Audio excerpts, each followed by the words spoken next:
Hi everyone, this is Sunny Kumar from Mathematics and Computing Part 2 from IIT BHU, and I am back again with daily Leetcode Explore problems. And today the day is 8th of February and the problem name is Peaking Iterator. Okay, so basically in this problem we have been given an iterator class interface and it has methods called as with name next and has next.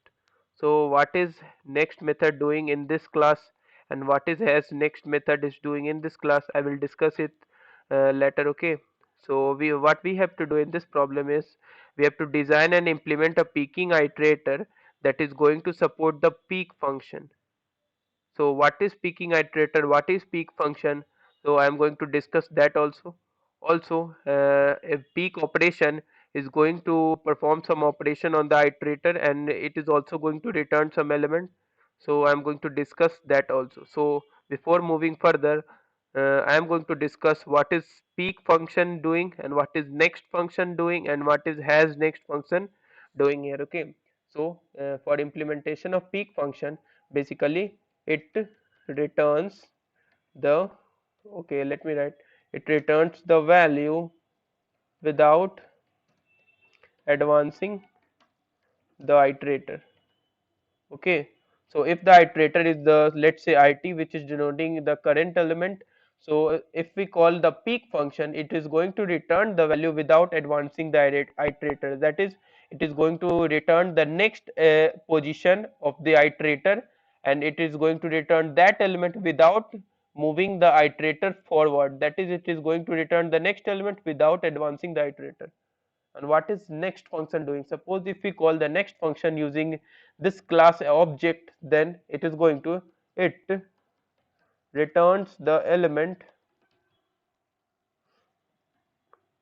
by advancing the iterator. So what is the difference between next function and peak function?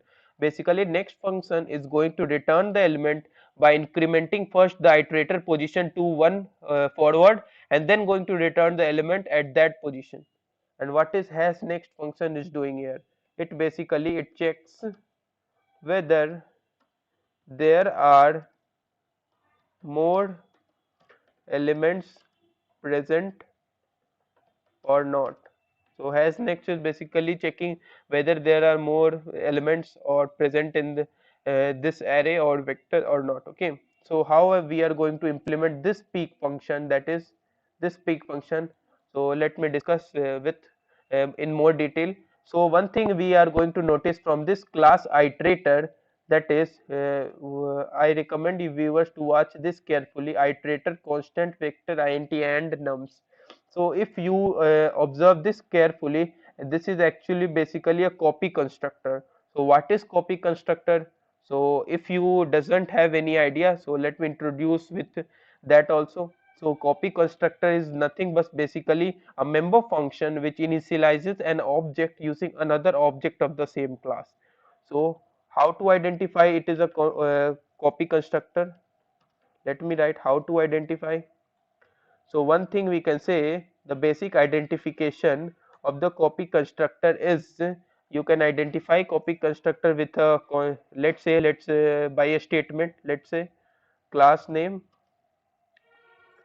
and let's say it has a bracket, and what we can do is let's say constant class name, and it is going to be due to end old object.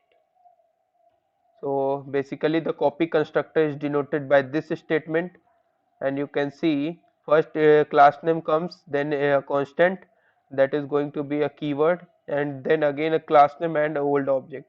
So copy constructor is basically a member function which initializes an object using another object of the same class. So how we can solve this question using a copy constructor? So since our iterator is a copy constructor, so what I am going to do is I am going to use that copy constructor to directly solve this question.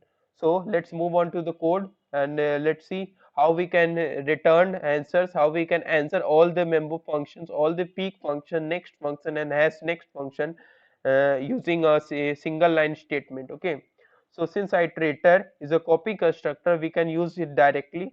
So what are the functions that we can use it directly? In the peek function, what I am going to do is peek function basically returns the next element in the iteration without advancing the iterator. So what I am going to do is I am going to return iterator this dot next. So what I am going to do is I am going to return iterator's next position element without advancing this iterator using this keyword. As you can see, I am returning the this position, I am returning the next positions element using this keyword. As you can see the implementation of this, and we can do this using the iterator class, and basically this is going to represent the peek function.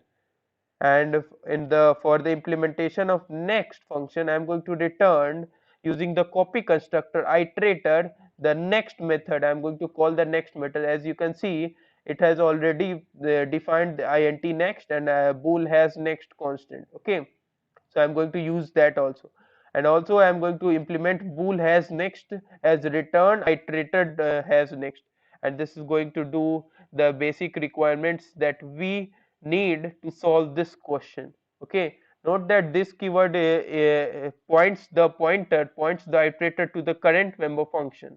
Okay, so basically peek function is used implemented by this. Okay, so the you can understand this as I have already explained the copy constructor concept also. Since iterator is a copy constructor, as you can see from this statement, so we can use it directly to implement peek function, next function, and bool has next function.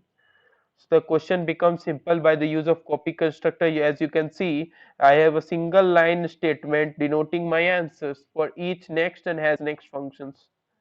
So if you have any doubts, please do not forget to mention in the comment section of the video, and I will ask the viewers to like this video, share this video, and do subscribe to my YouTube channel. Also join my Telegram channel as mentioned in the description section of the video, and thank you for watching this video.